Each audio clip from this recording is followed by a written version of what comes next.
From Washington, this is VOA News.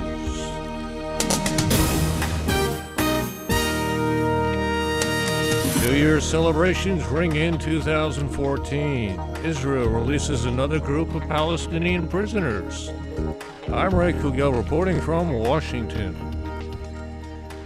Fireworks are crackling through the night skies around the world as revelers celebrate the first moments of 2014. Crowds gathered in public spaces in major cities across the Asia-Pacific region to ring in the new year with music, fireworks, and revelry. The night skies in New Zealand, Australia, and Hong Kong started the worldwide celebration of the new year. Dubai created what it called the world's largest fireworks show, and about 1 million people are expected to gather in New York's Times Square to watch a giant ball drop at the stroke of midnight 5 hours from now. New York being the best known of the American New Year's Eve rituals. Russian President Vladimir Putin used a New Year's address to warn terrorists he will fight them until their total destruction, following the 2 suicide bombings in the southern city of Volgograd on Sunday and Monday that left 34 people dead. Mr. Putin said that at the country's most trying times, Russia has always been united and consolidated. Representatives of South Sudan's President Salva Kiir and rebel leader Riek Machar have arrived in Addis Ababa, Ethiopia, for talks on ending deadly civil unrest that broke out earlier this month. The tribal bloodshed erupted when President Kiir, an ethnic Dinka, accused Machar, an ethnic Nuer, of attempting a coup. The UN says the fighting has left more than 1,000 people dead and displaced tens of thousands. Israel freed 26 more Palestinian prisoners who were jailed for deadly attacks on Israeli civilians, most of them occurring more than 20 years ago.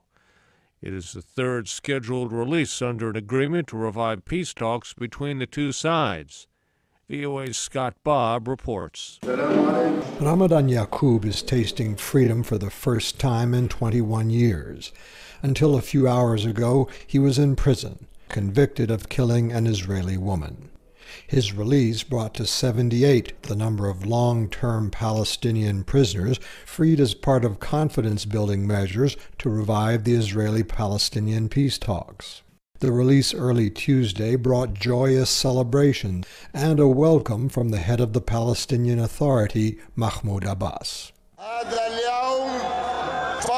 This day is a happy day for all of us, for our people, for our families, and for our hero prisoners who were freed today. But the release angers many Israelis who view the former prisoners as terrorists.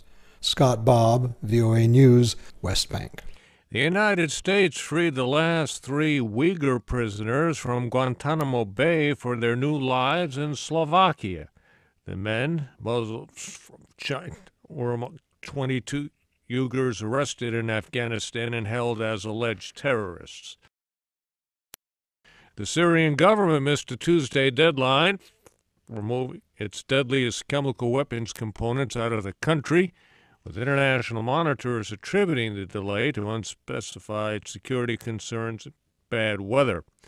Under an internationally brokered deal announced earlier in 2013, Damascus was to have shipped its most lethal chemicals, including about 20 tons of mustard nerve agent, out of the Mediterranean port of Latakia by December 31st.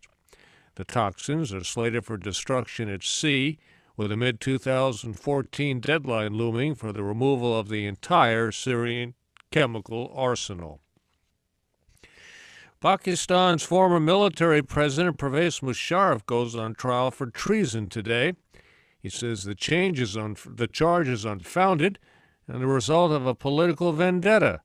Ayaz Gul has details. In a special video message to a gathering of more than 200 retired army generals in Islamabad Tuesday, former Pakistani military ruler Pervez Musharraf vowed to boldly confront the treason trial and other legal challenges facing him to prove them wrong. All these cases are famed cases. I have not done anything for myself, for my family's benefit. I only acted for the country and for its people. Pakistani authorities say they have put in place tight security measures to ensure resumption of the legal proceedings. Mr. Musharraf faces the death penalty if found guilty. Ayaz Gul for VOA News, Islamabad. A senior Iranian nuclear negotiator says Iran and world powers have made good progress in talks on how to implement an agreement regarding the country's nuclear program. Deputy Foreign Minister Abbas Araghchi said that some issues remain after experts from both sides met in Geneva Tuesday. I'm Ray Kouguell, VOA News. These and other stories at voanews.com.